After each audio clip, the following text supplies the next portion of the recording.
Well, the crowd here in Houston has seen a lot of twists and turns to the 2018 championship tonight, with Eli Tomac and Marvin Musquin both knocked out of the championship fight here tonight. Well, we'll have to see who ends up with the points lead after this 450 main. Let's get a pre-race report brought to you by Monster Energy Supercross, the official video game by Milestone Games. Here's Jenny Taft.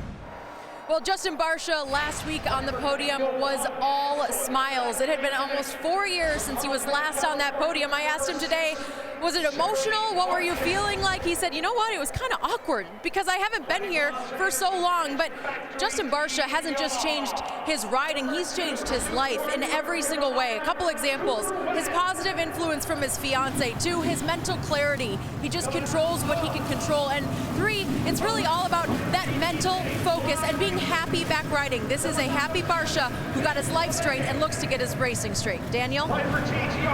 Thanks, Jenny. When we look back at 2017 Seattle Supercross, Ryan Dungey almost lost his championship in a first turn crash. This start looks just like that, but guess what? The track crew, they got smart. They carved the first turn in a little bit better of an apex. Before, it was so much sharper. The foot pegs would grab the tough blocks, it would pull them out, guys would go down. But they kind of made a nice little arc, and what's going to happen, you'll see the guys sweep all around. We've still seen some first turn pileups, but they've happened way later into the rhythm section. Now, I don't want to jinx it and ruin it, but we want to get through this 450 main without a big first turn crash that takes out one of the heavy players or one of the top guys in this class. But hey, at least kudos to them for making that improvement, getting rid of that sharp corner and sweeping it around. Well, Jenny mentioned Barcia. As you take a look at our KTM Spider Cam, Barcia, comes into this race, Jeff, third in the points. He's only 5 behind Musquin, 2 behind Anderson right in front of him. Either one of them could very easily take over the points lead here tonight. Yeah, I mean, this start's going to be critical, and that was a great point that Daniel made about how that first turn sweeps around. There goes the 32nd board. Round 2, ready to go. Bumping and banging. Cooper Webb is off the track. Like who's going to get the lead at the front? Is that Barcia out front? It is, but not for long. There goes Roczen by on the 94. And Weston Pike with a great start on the 34. He's fighting up at the front of this field as well, as is Anderson on the white Husqvarna number 21. So it's Barcia, Roczen, Pike, and Anderson. Baggett rides along on the number 4, and Seeley moves himself into 5th. Got Barcia out front. I didn't catch where he got that pass back on Roczen, but what a way for Justin Barcia to start out this championship here on a bit of a temporary ride for factory Yamaha. Well, boy, you got to wonder, Jeff, as well as he's riding, if he can take over the points lead, that temporary ride could become permanent, you would have to think. But Roczen's got his own ideas on the championship. And the Team Honda HRC rider, they won an E-race earlier tonight. Check that box as well. He was fast qualifier in Anaheim. Could he get a win here tonight? The Monster Energy niche Yamaha rider Barcia goes around the outside, loses a little bit of time. That inside groove is good right now, but watch that tight left-hander as that inside groove late in this main event. As it gets deeper, it'll be a little bit less quick. There goes Anderson, making the move around Pike to take over 3rd. So put the Husqvarna rider just in front of the Suzuki. Oh, Anderson, I thought he was going to sail that thing. Yeah, he wow. got back on it. Seeley's part of this group right here too. And Jeff Seeley has been quick all night on his Team Honda HRC number 14. He gets around Pike. And now that puts Seeley into 4th. Seeley was pretty aggressive in that heat race. He had great speed. He was 5th on the first lap. So things are shaking around. Look at now. See, remember I said about that turn? There's a lot of guys using outside right now through there. Barcia strong off that last jump. Here he comes. Barcia led 3 laps last week on his way to a 3rd. He's trying to get back to the front here. Boy, Roczen looks good. Yeah. Taking a look at the lap times, last time around, Barsha had the quickest with a 54.7. He's trying to stay low through that rhythm section and double through there. Daniel, we talk so much about the flow of these riders. That's how you can really tell when a rider is at his peak. Do you feel like what you're seeing here tonight gives you the indication that Roczen has his flow back?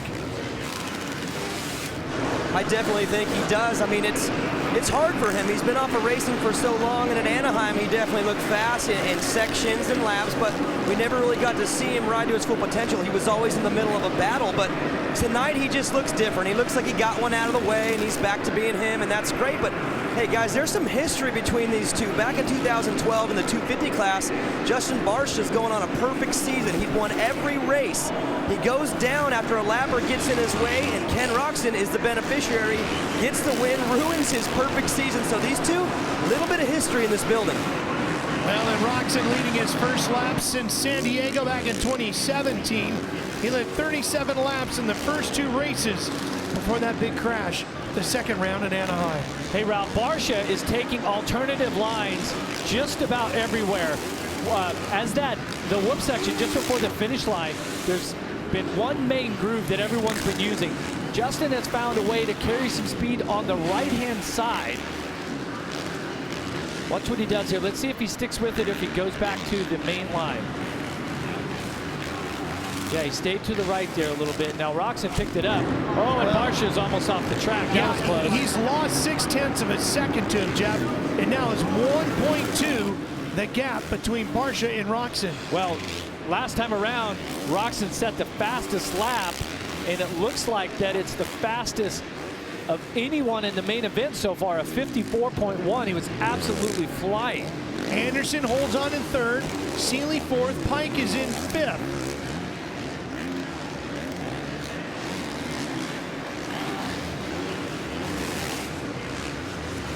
And to give you an idea of the significance of Musquin not making it into the main here tonight with that injury, Jeffy goes from the points leader to 10th as they run right now.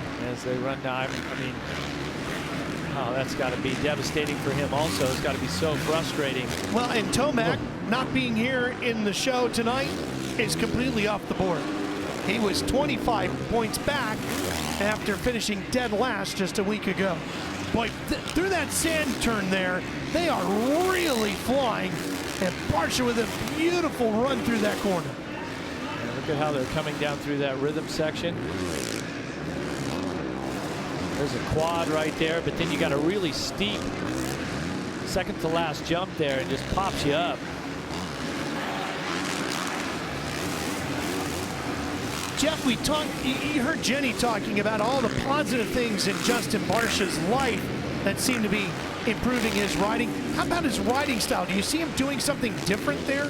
He's just riding with so much more confidence right now than the last couple of years when he was struggling. And this is the type of riding that led him to two 250 regional Supercross championships, and he's won some main events also, but he kind of lost his mojo, and it's great to see Justin Barsha find it again. What we haven't seen yet is a complete bam-bam aggression where he would really lean on other riders and show that rear wheel and a big whip as they would come over a triple jump with somebody right alongside. Yeah. We might see that here tonight, though. He's got a lot of pressure, though. Anderson, certainly after the second last week, definitely seems to be the heir apparent here. The next guy in line, but he's been really patient also, kind of waiting for the race to come to him, as they say. Barsha and then Monster Energy niche factory Yamaha team. And right behind him, the number 21. Here's Jason Anderson on his Rockstar Energy Husqvarna, their factory racing effort. And at the front of the field, Ken Roczen on the Team Honda HRC bike. There he is.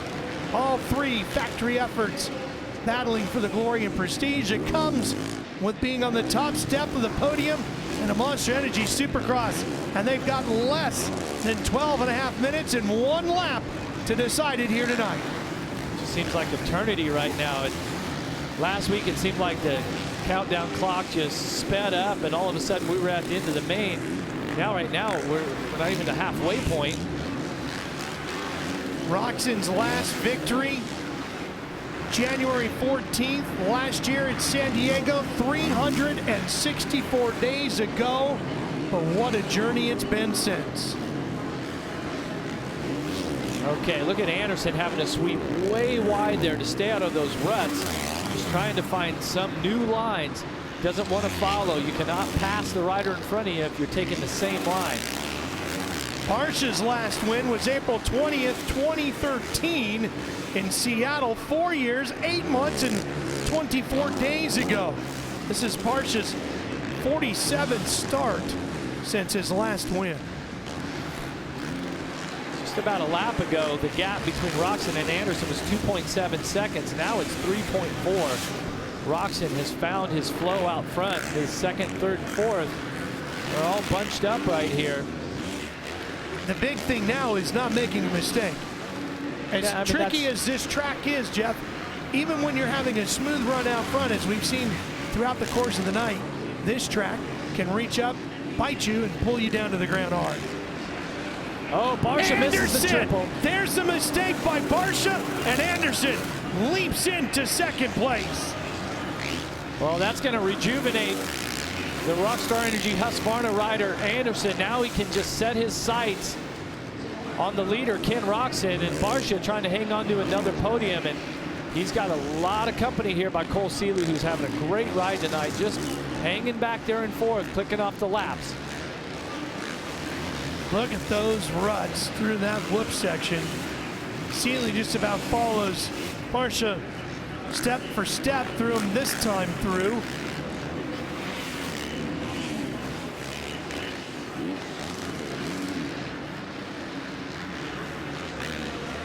And the battle for third continues.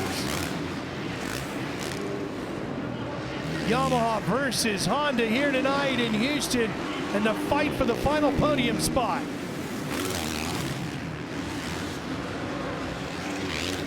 Seeley drawing a little bit different line there. Barsha getting a little sideways. We really like that left side through here. Oh, Seeley comes right up alongside. Wasn't quite close enough, but oh, look what happens. Changes up the rhythm, doesn't it? And Barsha takes him high. Seeley cuts back down. And Bam Bam brushes up against the tough blocks, and suddenly he's off the podium. Yeah, for Justin, right now he needs to keep his composure. Just needs to focus on not making any mistakes here the rest of this main event. Here's Malcolm Stewart in his return to the series, filling in for Bogle, and he's running in 12th right now. He's got Vince Freezy on Smart Top Moto Concepts bike, the 55 Honda just in front of him.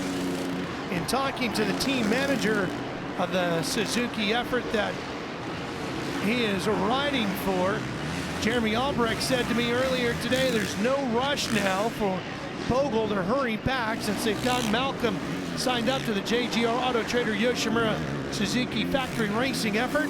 So we're going to see Malcolm for at least another round or two. It's hard to step on a different bike and just join the championship like this, but Malcolm's a great talent, had that 250 championship, and look for good things out of him. Look at it.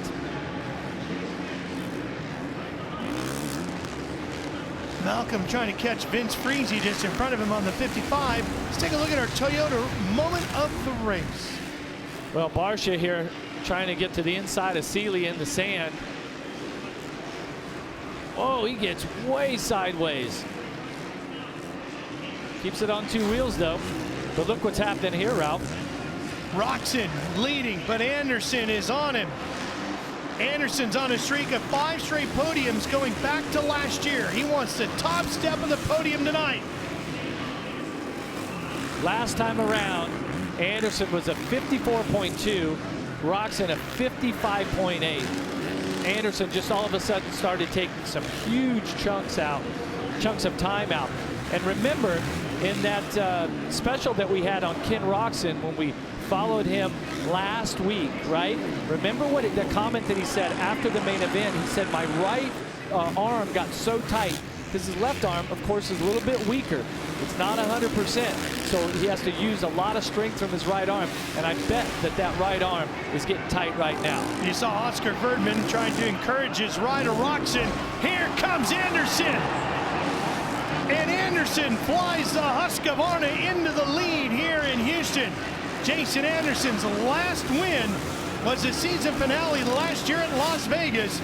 He's going for career victory number 4 here tonight. Right, he's been strong. He's been really patient too, just biding his time. Let's see just if Ken Roczen wants to, you know, try to get back into the lead, or if he's going to play it smart right now. Daniel, how about the lap traffic out there tonight?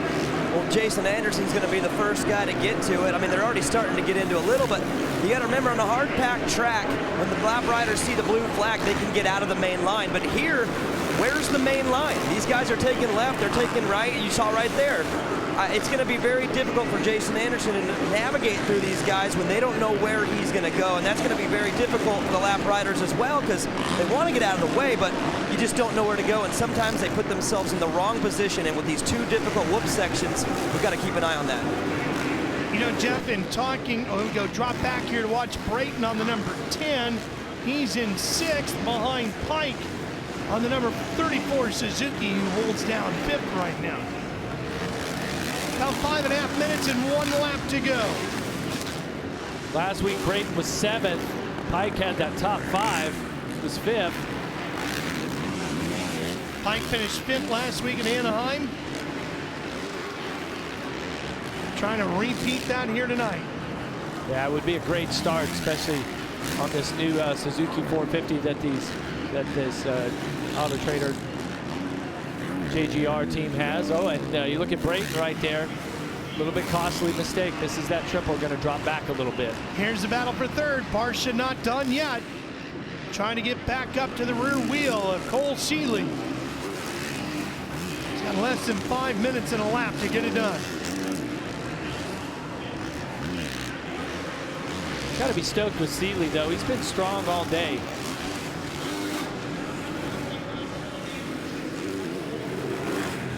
Honda to have 2 riders there on the podium. Well, this is the side of Seeley's only career 450 victory.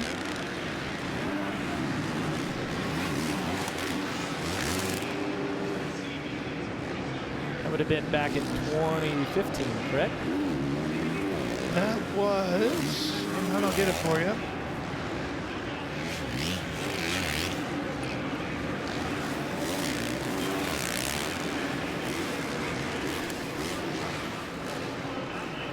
Anderson on the right. Yeah, he's just out front cruising right now. He's got about a 3-second lead over Roczen.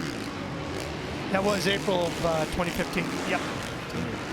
Look at those ruts through there, Jeff. Look at those rear wheels trying to line up through there as the power gets pushed to the ground. And you try to carry the front wheel high in spots and then drop it down in there, and just, you can really carry a lot of speed through there, but if you miss that line a little bit, it can be disastrous for you. Adam Enticknap on the 7 Deuce Deuce running in 21st. I thought we were going to have both. Uh-oh. Oh, boy. Barsha gets by Seeley. Bam Bam's back. That was a really aggressive move by Barsha, and it's tricky, too, because Barsha cut across all those ruts, and you're at a really bad angle. It's dangerous even for the rider making the pass, but Barsha determined to grab another podium. See, watch what happens right here. I mean, Barsha just gets a drive through there. See the bike jumping around? And Seeley looked over his shoulder like he knew the door could be open there. And just so you know, those two right now, 3rd and 4th in the championship, Barsha and Seeley. So every point at stake here with each of these positions. Very costly. Anderson could take over the points lead here tonight. Well, and if he can wrap this thing up, the folks over at Rockstar Husqvarna are going to be extremely happy, obviously, but this is a new machine that they have. It's called the Rockstar Edition FC450, and they've only had this bike for a little over a month to prepare on it. So it's a special edition. Grant battling with Martin. That's over 9th. Grant in the green on the 33. Martin right there on the Geico Honda. That's a great feature on Josh Grant. Sure was. Family, the kids, going to the dentist.